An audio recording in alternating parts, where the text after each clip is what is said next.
Hi guys, നേർച്ചയുടെ മൂന്നാം ദിവസമാണ് കേട്ടോ. വെട്ടത്ത് പുതിയങ്ങാടി നേർച്ചയുടെ മൂന്നാം ദിവസമാണ് ഇന്ന്. അപ്പോൾ ഞാൻ ഉള്ളത് കാർണിവലിൽ നടക്കുന്ന സ്ഥലത്താണ് ഇപ്പോൾ ഉള്ളത്. രണ്ട് ഭാഗത്ത് കാർണിവൽ ഇപ്രാവശ്യം ഇട്ടിട്ടുണ്ട്. ഉള്ളത് തിരൂര് ചെമ്മറോട്ടൻ റോഡിനാണ് ഒരു കാർണിവലുള്ളത്. ഒരു കാർണിവൽ ഇട്ടിട്ടുണ്ട് കുറ്റിപ്പുറം റോഡിനാണ്, ബൈപ്പാസ് റോഡിന് തിരൂര് കുറ്റിപ്പുറം. കാർണിവലിൻ്റെ സ്ഥലത്തൊക്കെ ഒന്ന് പോയി നമുക്ക് നോക്കാം. ഇന്ന് ഒരുപാട് ഗജവീരന്മാരുടെ അകമ്പടിയോടുള്ള വരവുകൾ ഉണ്ടായിരിക്കുന്നതാണ്. നാളെ രാവിലെ പുലർച്ചെ 6:30 കൂടിയിട്ട് പെട്ടിവരവോട് കൂടിയിട്ട് നേർച്ചയുടെ സമാപനം കുറിക്കുന്നതാണ്. ശരി, പോകാം നമുക്ക് വീഡിയോയിലോട്ടെ. കാർണിവലിൻ്റെ അവിടെ വന്നപ്പോൾ ഭയങ്കര തിരക്കട്ടോ. ജനങ്ങളെ കൊണ്ട് 5 കളിയാണ് അവിടെ. പരിപാടി കാണാൻ വേണ്ടിയിട്ട് ആൾക്കാരിങ്ങനെ വന്ന് നിറഞ്ഞിങ്ങനെ ഇവിടെ. ഒരുപാട് ആൾക്കാരിങ്ങനെ ടിക്കറ്റ് എടുക്കാൻ വേണ്ടി ക്യൂ നിൽക്കുകയാണ്. തിരക്കൊണ്ടേ, കണ്ടില്ലേ തിരക്ക്? കാണുമ്പോൾ നിങ്ങൾക്ക് മനസ്സിലാണ് നല്ല തിരക്കുണ്ടെന്ന്. അത് നേർച്ചയായക്കാരനെ പരിപാടികളൊക്കെ തുടങ്ങണുള്ളൂ. അപ്പോൾ ആൾക്കാർ ആദ്യം പരിപാടി കാണിച്ചിട്ട് പല തരത്തിലുള്ള ഊഞ്ഞാലുകളാട്ടാ, മരണക്കിണർ, ഇത് പുതിയൊരു ഐറ്റംസാണ് തോന്നുന്നു. ഇപ്പോൾ ഇതിന് മുന്നേ എവിടെയും കണ്ടിട്ടില്ല. അങ്ങനെ പലതരത്തിലുള്ള പരിപാടികൾ ഇവിടെ കാണുന്നത് കേട്ടോ. കണ്ടില്ലേ? അപ്പോൾ ആൾക്കാർ ടിക്കറ്റ് കിട്ടാൻ പുറത്ത് നിൽക്കുകയാണ്. ഇത് കുട്ടികളുടെ ഐറ്റംസ് ആട്ടാ തിരിയണത്. ഒരാൾക്കാർ ഐസ്ക്രീം വാങ്ങി കഴിക്കുന്നുണ്ട്, കണ്ടെങ്കിൽ. പിന്നെ അത് വേറൊരു സാധനം കേട്ടോ, അത് മേജിക്കാണ്. എനിക്ക് പേടിയുള്ള കാരണം ഞാൻ കയറിയില്ല. എനിക്ക് പൊതുവെ മേജിക്ക് പേടിയാണ്. യന്ത്രവിജ്ഞാനിലൊക്കെ ആൾക്കാർ സ്റ്റഡി ചെയ്ത് നിൽക്കുകയാണ്. അത് സ്റ്റാർട്ടിങ് ആയിട്ടില്ല, തിരക്കുകാരനെ.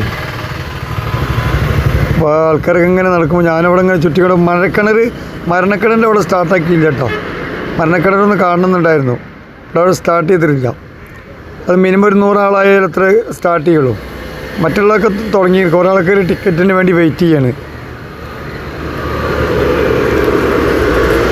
കേരളത്തിൽ തന്നെ വെച്ചിട്ട് ഏറ്റവും വലിയൊരു നേർച്ച എന്ന് പറയാം കേട്ടോ. എനിക്ക് തോന്നുന്നത് അങ്ങനെയാണ്. കേരളത്തിൽ വെച്ചിട്ടേ ഏറ്റവും വലിയ നേർച്ച എവിടെയെന്ന് ചോദിച്ചാൽ മലപ്പുറം ജില്ലയിലെ പുതിയങ്ങാടി നേർച്ചയെന്നേ ഞാൻ പറയുള്ളൂ.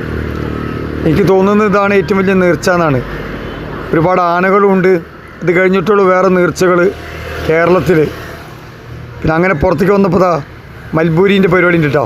ബോംബെ പാനിപൂരി, മൽബൂരി പറയും, ചിലർ പാനിപൂരി പറയും. പിന്നെ 2 ചവിട്ടി 100 രൂപയ്ക്ക് വെക്കണ്. ഒക്കെ ലാഭം കേട്ടോ.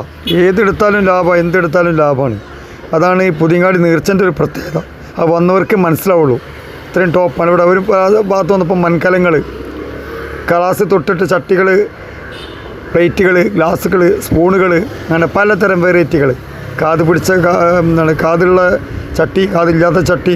അങ്ങനെ ഞാൻ നേരെ റോട്ടിലേക്ക് വന്നു. റോട്ടിലേക്ക് ഇറങ്ങി നേരെ അവന് പോരാനുള്ള പരിപാടിയാണ് കേട്ടോ. പിന്നെ കൂടുതൽ അവിടെ തമ്പിടിച്ചിട്ട് കാര്യമില്ല. ഇത് ബൈപ്പാസ് റോഡിൽ ഇങ്ങനെ പോയി കഴിഞ്ഞാൽ അപ്പുറത്താണ് വേറൊരു കാർണിവൽ നടക്കുന്നത് കേട്ടോ. കുലുക്കി സർബത്ത്, ചായ, കടികൾ, പൊരിക്കടികൾ, സ്റ്റാളുകൾ, കുലുക്കി സർബത്ത്, അങ്ങനെ ഒരുപാട് പരിപാടികൾ. അത് നല്ല സ്ഥല സൗകര്യമുണ്ടേ. പിന്നെ ഇവിടെയൊക്കെ ചെറിയ വാടകയുള്ളൂ. മറ്റുള്ള സ്ഥലത്ത് വളസ്റ്റാളുകളാണ് ഈ കാണുന്നത്. മറ്റുള്ള സ്ഥലങ്ങളിലെ പോലെ ഇവിടെ അത്ര കമ്മിറ്റി സ്ട്രോങ് ആയിട്ട് പിരിച്ച് പറിക്കുന്നില്ല. എന്തെങ്കിലും കൊടുത്തു കഴിഞ്ഞാൽ അത് വാങ്ങും. ചില ഭാഗങ്ങളിൽ പോയി കഴിഞ്ഞാൽ പല ഭാഗങ്ങളിലും പല മോഡലാണ്. ചില സ്ഥലങ്ങളൊക്കെ അടിക്കണക്കിനാണ് പൈസ. ഇവിടെ അങ്ങനത്തെ പ്രശ്നങ്ങളൊന്നുമില്ല. ഇവിടെ ചെറിയ പൈസ ഉള്ളൂ. കമ്മിറ്റിക്കാർ വന്ന് ചോദിച്ചാൽ താല്പര്യമുള്ളവർ കൊടുക്കുക. കൊടുത്തിട്ടില്ല വെച്ചിട്ട് കൂടുതൽ തന്നില്ല വെച്ചിട്ട് അവർ തല്ലും വെക്കണത്തുണ്ടാവില്ല. ഞാനങ്ങനെ അവിടെ നിന്നിട്ട് കുറച്ച് നേരം നടന്നിട്ട് സ്റ്റാൻഡിലേക്ക് വന്നു. ഇവിടെ ബസ് സ്റ്റോപ്പിൽ വന്നപ്പോൾ അവിടെ നല്ല ബ്ലോക്കാണ്. അവിടെ കിടന്ന് കണ്ടില്ല. ഇത് Kuttippuram road, Tirur road, Chemmarottan road. ഇത്രയേ ഉള്ളൂ കേട്ടോ. നേർച്ചയുടെ വിശേഷങ്ങൾ ഇത്രയേ ഉള്ളൂ കേട്ടോ. നല്ലൊരു വീഡിയോയുമായി നമുക്ക് വീണ്ടും കാണാം. ബൈ.